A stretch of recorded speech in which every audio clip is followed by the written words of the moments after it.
રસ્તામાં આવતા ધાર્મિક સ્થળોને દૂર કરવા માટે આજરોજ વડોદરા મ્યુનિસિપલ કોર્પોરેશનમાં બેઠકનું આયોજન કરવામાં આવ્યું. આજરોજ ડેપ્યુટી મ્યુનિસિપલ કમિશનર કેતન જોશીની અધ્યક્ષતામાં આજરોજ બેઠકનું આયોજન કરવામાં આવ્યું. આ બેઠકમાં મંદિર અને મસ્જિદના સંચાલક પણ હાજર રહ્યા હતા. સંચાલકોને ધાર્મિક જગ્યાઓ અન્ય જગ્યાએ ખસેડવામાં આવે તે માટે સમજાવવામાં આવ્યા હતા. વધુમાં મંદિર અને મસ્જિદના સંચાલકોએ જણાવ્યું હતું કે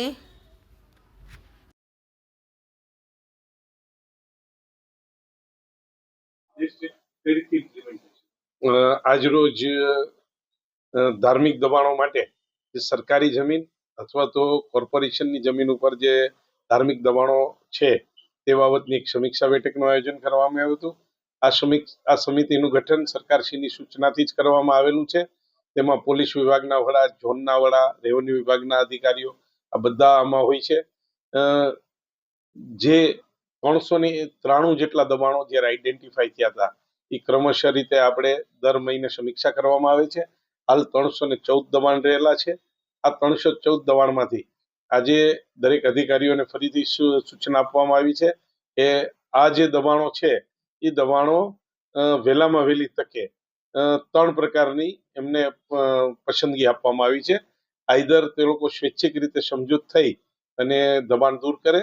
નંબર 2, તેઓ આ જમીન છે એને રીલોકેટ કરે, એટલે કે કોઈ સંસ્થા દ્વારા આ જમીનો વેચાતી અન્ય ખાનગી જગ્યાએ લઈ અને ત્યાં એટલી જ માન સન્માન અને ધાર્મિક લાગણીથી આને રીલોકેટ કરે.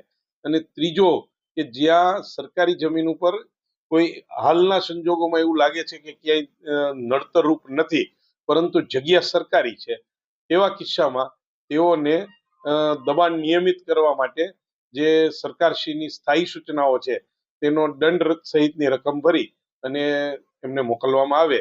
આગામી દિવસોમાં આનો પ્રતિસાદ હકારાત્મક રીતે પડે તેવું લાગે છે. તેના ભાગરૂપે આ જે મંદિરના સ્થાપકો અથવા તો ધાર્મિક સંસ્થા જોડે જોડાયેલા લોકો, ધાર્મિક વડાઓને પણ આજે બોલાવવામાં આવેલ હતા કે જે આ મંદિરોનું સંચાલન કરતા હોય છે એમને પણ સમજૂત કરવામાં આવેલ છે અને તેઓને પણ ઝોન કક્ષાએ ફરીથી એકવાર ઝોનના અધિકારીઓ જોડે બેસી અને આમાંથી કઈ શક્યતાઓ થાય કે જેથી નામદાર કોર્ટની સૂચનાઓનું પાલન પણ થઈ શકે, લોકોની લાગણી, ધાર્મિક લાગણીઓ પણ ના દુભાય અને દબાણો બી દૂર થાય, આ પ્રકારની વ્યવસ્થા કરવામાં આવી છે.